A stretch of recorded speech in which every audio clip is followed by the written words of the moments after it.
Kalau kita mencari Tuhan setiap hari, mengisi hati dan pikiran kita dengan kebenaran firman Tuhan, maka kita akan lebih mudah mengenal kehendak Tuhan. Kita akan lebih bisa mengalami hatinya, mengalami kehendaknya, mengalami didikannya, dan mengalami anugerah kasihnya.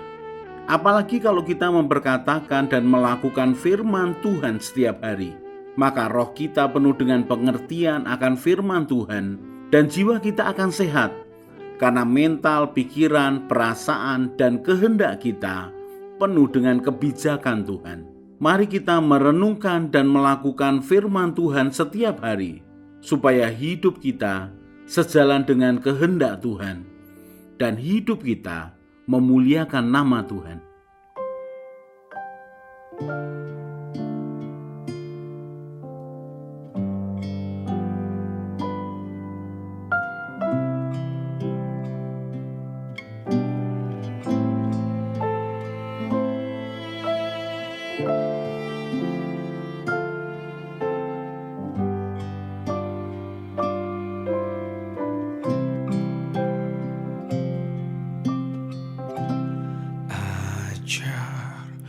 Ku mengerti segala rencanamu, ajar ku berserah hanya padamu.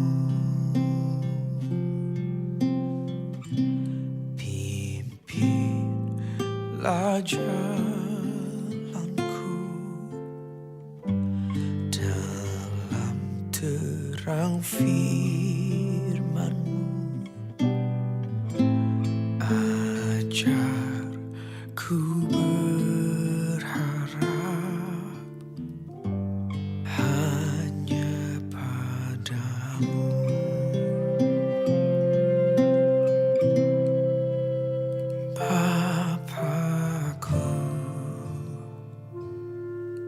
Ajaib segala rancangan-Mu,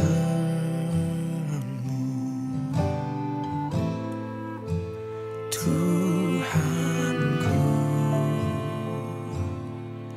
Heran perbuatan-Mu, Engkau sanggup mengadakan segala yang ku perlukan menurut kehendak-Mu terjadi.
Markus 12 ayat 33. Memang mengasihi Dia dengan segenap hati dan dengan segenap pengertian dan dengan segenap kekuatan, dan juga mengasihi sesama manusia seperti diri sendiri adalah jauh lebih utama daripada semua korban bakaran dan korban sembelihan.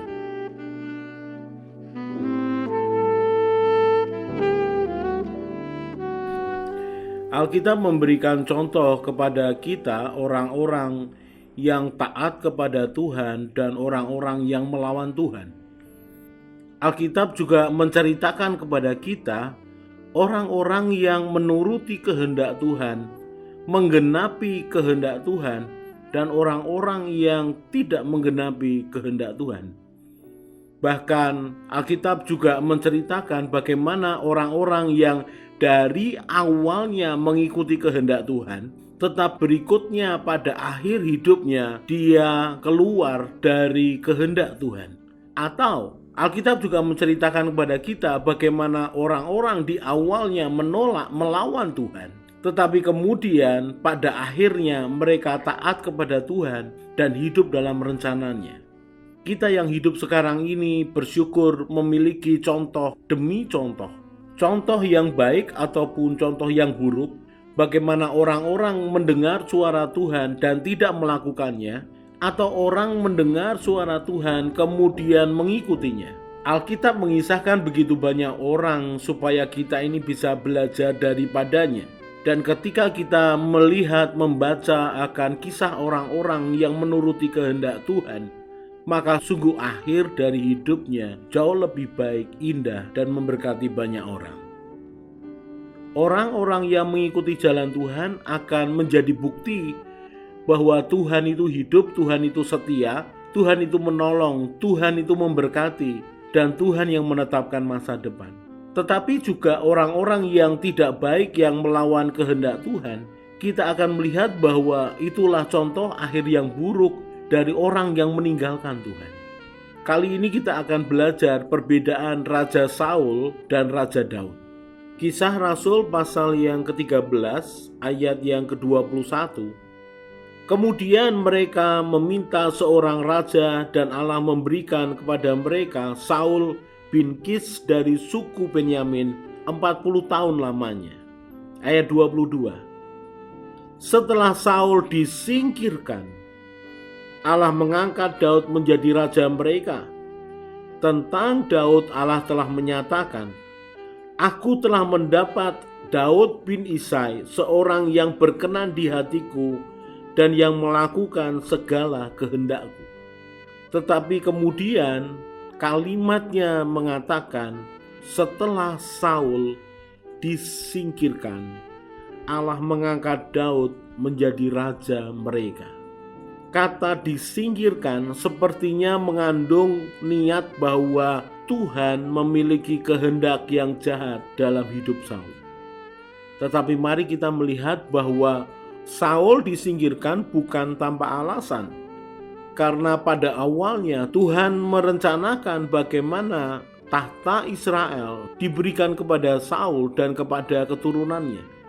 Tuhan memberikan toleransi kepada orang Israel untuk memiliki raja, menggeser akan rencananya yang besar atas orang Israel, di mana sebelumnya orang Israel dipimpin oleh para hakim-hakim, para nabi yang menjadi kepanjangan tangan Tuhan memerintah atas orang Israel. Ketika Saul dipilih menjadi raja, maka sebenarnya kehendak Tuhan adalah mengokohkan pemerintahan Saul atas kerajaan Israel untuk selama-lamanya. Kehendak Tuhan yang baik atas hidup Saul dinyatakan di awal dari pemerintahannya. Tetapi kemudian ketika Saul melawan perintah Tuhan, Saul melakukan apa yang seharusnya dilakukan oleh Nabi Samuel. Seorang raja tidak punya hak untuk mempersembahkan korban bakaran di hadapan Tuhan. Tetapi Saul melanggarnya dengan mempersembahkan korban bakaran. 1 Samuel pasal yang ke-13 ayat yang ke-8. Ia menunggu 7 hari lamanya sampai waktu yang ditentukan Samuel. Tetapi ketika Samuel tidak datang ke Gilgal, mulailah rakyat itu berserak-serak meninggalkan dia. Sebab itu Saul berkata, "Bawalah kepadaku korban bakaran dan korban keselamatan itu." Lalu ia mempersembahkan korban bakaran. Baru saja ia habis mempersembahkan korban bakaran, maka tampaklah Samuel datang. Saul pergi menyongsongnya untuk memberi salam kepadanya. Tetapi kata Samuel, "Apa yang telah kau perbuat?" Jawab Saul, "Karena aku melihat rakyat itu berserak-serak meninggalkan aku, dan engkau tidak datang pada waktu yang telah ditentukan, padahal orang Filistin telah berkumpul di Mikmas. Maka pikirku, sebentar lagi orang Filistin akan menyerang aku di Gilgal, padahal aku belum memohonkan belas kasihan Tuhan. Sebab itu aku memberanikan diri lalu mempersembahkan korban bakaran." Ayat yang ke-13. Kata Samuel kepada Saul, "Perbuatanmu itu bodoh. Engkau tidak mengikuti perintah Tuhan Allahmu yang diperintahkannya kepadamu. Sebab sedianya Tuhan mengokohkan kerajaanmu atas orang Israel untuk selama-lamanya. Tetapi sekarang kerajaanmu tidak akan tetap. Tuhan telah memilih seorang yang berkenan di hatinya, dan Tuhan telah menunjuk dia menjadi raja atas umatnya, karena engkau tidak mengikuti apa yang diperintahkan Tuhan kepadamu." Saul melanggar akan otoritas Tuhan. Otoritas yang diberikan Tuhan kepada Samuel sebagai nabi untuk membawa korban bakaran dan korban keselamatan dilanggar oleh Saul. Dan itu merupakan kesalahan yang fatal. Padahal Tuhan ingin mengokohkan pemerintahannya atas orang Israel selama-lamanya. Kalau kita memperhatikan Kisah Rasul pasal yang ke-13, ayat yang ke-22 dikatakan, setelah Saul disingkirkan. Kata disingkirkan merupakan kata yang tegas karena Saul melanggar otoritas yang ditetapkan oleh Tuhan. Lalu Tuhan mengangkat Daud menjadi raja mereka. Berbeda dengan kehidupan Raja Daud, dalam Kisah Rasul pasal yang ke-13 ayat yang ke-36 dikatakan, sebab Daud melakukan kehendak Allah pada zamannya, lalu ia mangkat dan dibaringkan di samping nenek moyangnya, dan ia memang diserahkan kepada kebinasaan. Perhatikan bagian pertama, sebab Daud melakukan kehendak Allah pada zamannya. Jadi kalau kita belajar dari kebenaran firman Tuhan ini, setiap orang memiliki kehendak Allah pada zaman dia hidup. Dan Daud melakukan kehendak Allah pada zaman dia hidup. Daud hidup di mana Saul sudah menjadi raja, dan pada saat yang sama di tempat yang berbeda, Saul yang menjadi raja diharapkan mengikuti akan setiap tatanan Tuhan, tidak melanggar otoritas Tuhan. Di saat yang sama, di tempat yang berbeda, hiduplah seorang Daud, anak ke-8, anak bungsu dari keluarga Isai. Dan pada saat yang bersamaan di tempat yang berbeda, dua orang ini memiliki pengalaman dengan Tuhan yang berbeda. Daud menggembalakan kambing domba dan melatih diri untuk bertanggung jawab atas setiap gangguan dari binatang yang mengganggu domba-dombanya. Dia melawan singa, dia melawan beruang, bagian dari pertanggungjawabannya. Di tengah-tengah waktu dia menggembalakan kambing domba, dia memuji Tuhan, dia mencari Tuhan. Sehingga ketika Saul menyakiti hati Tuhan dengan melanggar otoritas Tuhan, maka Alkitab mengatakan Tuhan sudah menemukan dan memilih Daud untuk menjadi pengganti Saul. Karena dikatakan dalam 1 Samuel 13 ayat yang ke-14, Tuhan telah memilih seorang yang berkenan di hatinya, dan Tuhan telah menunjuk dia menjadi raja atas umatnya. Pada waktu yang bersamaan, dua orang dengan jabatan dengan latar belakang yang berbeda. Yang satu seorang Raja Saul, seharusnya dia memiliki akan rencana Tuhan yang besar dalam hidupnya, tetapi dia melanggar otoritas Tuhan. Sementara yang satunya adalah seorang anak muda, seorang penggembala kambing domba yang mencari Tuhan, yang kesukaannya adalah bermazmur untuk Tuhan. Tetapi Tuhan berkenan atas apa yang dilakukan Daud. Dan Alkitab mengatakan di dalam Kisah Rasul pasal yang ke-13, Daud melakukan kehendak Allah pada zamannya. Kita tahu tidak mudah untuk melakukan kehendak Allah. Dibutuhkan kerelaan, kesadaran, dibutuhkan akan hati yang mencari Tuhan, mendengarkan firman-Nya terus-menerus selama hidupnya. Dan kita tahu Daud juga melakukan beberapa kesalahan, tetapi Daud menjaga hatinya untuk takut akan Tuhan. Mari belajar dari kisah kedua raja Israel ini. Mari jangan melanggar otoritas Tuhan. Mari jangan melawan Tuhan. Tetapi marilah kita belajar seperti Daud yang memiliki kerendahan hati dan takut akan Tuhan. Sehingga kemudian dikatakan, Daud melakukan kehendak Allah pada zamannya. Marilah kita berdoa, marilah kita berharap, biar Tuhan yang ajari kita, biar Tuhan yang tuntun kita, supaya kita melakukan kehendak Tuhan pada masa kita hidup dan memuliakan namanya. Sementara kita merenungkan firman Tuhan, kemudian hati dan pikiran kita penuh dengan beban masalah dan keinginan, maka masalah dan keinginan itu akan lebih kuat berbicara kepada kita, bukan kebenaran Tuhan yang berbicara kepada kita. Berbeda kalau hati kita tenang menginginkan Tuhan, pikiran kita penuh dengan kebenaran Tuhan, dan keinginan tidak mengendalikan kita. Maka keadaan ini akan membuat kita mudah mendengar suara Tuhan dan mengerti kehendak Tuhan. Kalau kita merenungkan firman Tuhan setiap hari, maka Tuhanlah yang menjadi petunjuk jalan kehidupan kita. Mari kita berdoa. Tuhan Yesus, terima kasih untuk kebenaran firman-Mu. Tuhan Yesus, Engkaulah gembalaku yang baik. Buatlah hatiku selalu melekat kepadamu. Firman-Mu itu pelita bagi kakiku dan terang bagi jalanku. Bawalah aku menjalani hidup sesuai dengan rencana-Mu ya Tuhan. Amin. Saya Yosea Kristiono, Gembala Jemaat GKI Injil Keselamatan Semarang. Tetap percaya, tetap semangat. God bless.